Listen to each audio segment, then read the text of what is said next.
Good evening, and blessings and peace to you all. My dear ones, I would like to say a few words on the subject of peace. I have mentioned in the past about the deep, all-encompassing peace that comes from linking to your true self, to your higher self, to your spirit, of which you, if I may say, are a mere reflection at this time.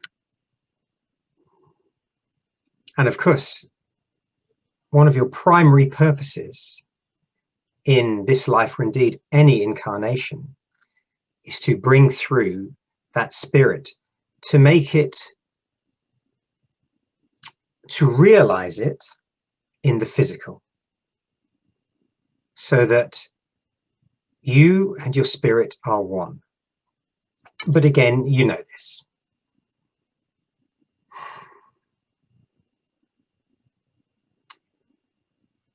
So, the world around you is a turbulent place. There are many passions and emotions, and it can be disconcerting, indeed even threatening, if you come face to face with that. You are used to being at a high level of energetic vibration, a vibration that is more attuned with happiness and joy than it is with baser human emotions. And when one is confronted by them, it can be very difficult to remain unaffected, not the least of which is because often we feel threatened, and immediately our fight or flight or defense response kicks in. Of course, the end result of this is that our peace is shattered. And I'm sure in many cases when this has happened, and I have no doubt it has happened to you all, that you look back on it sometime later and you think, I could have handled that a different way. I could have been a peacemaker. It didn't have to end the way that it did.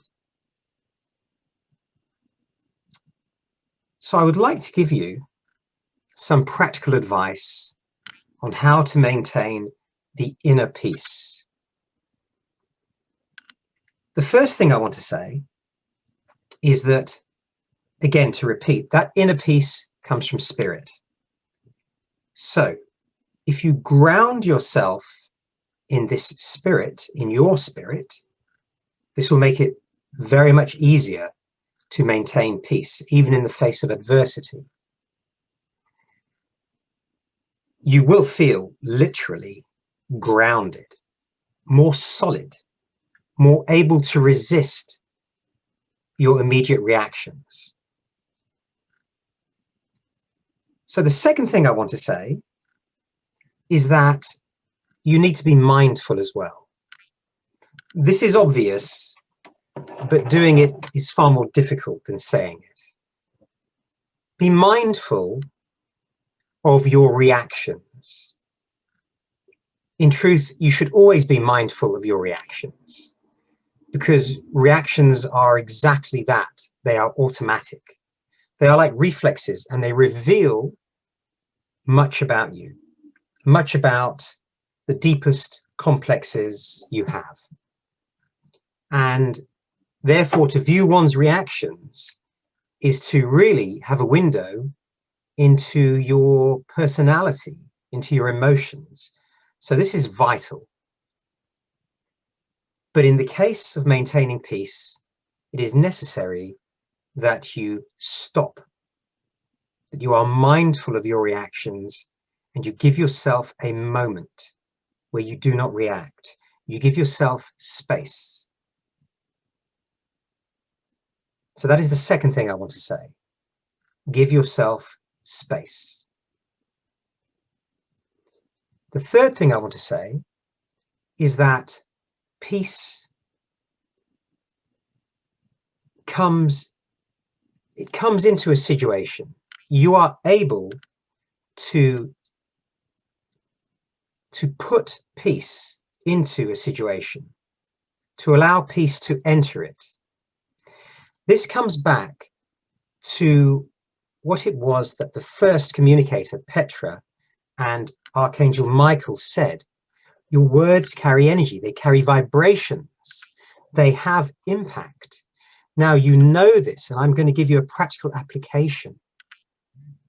If you can stop your reactions from occurring, and you can bring peace into yourself, you can ground yourself in your spirit, and you can become that peace, then when you talk, and if you talk spirit to spirit, soul to soul, and you talk in peace, this will automatically bring peace to the situation. I'm not saying it's perfect. If the person is really emotionally overwrought, it may not get through to them. But in many cases, if you project this peace, and to project it, you must embody it. If you project that peace, then the person you are talking to will feel it, and the situation will immediately calm down. I think that's all I want to say on the matter. I hope this practical advice is worthwhile for you. Do take the time, be mindful of these situations, try not to react, think about what's going on, embody the peace, and transformation can occur. And with that, I shall say thank you and good night.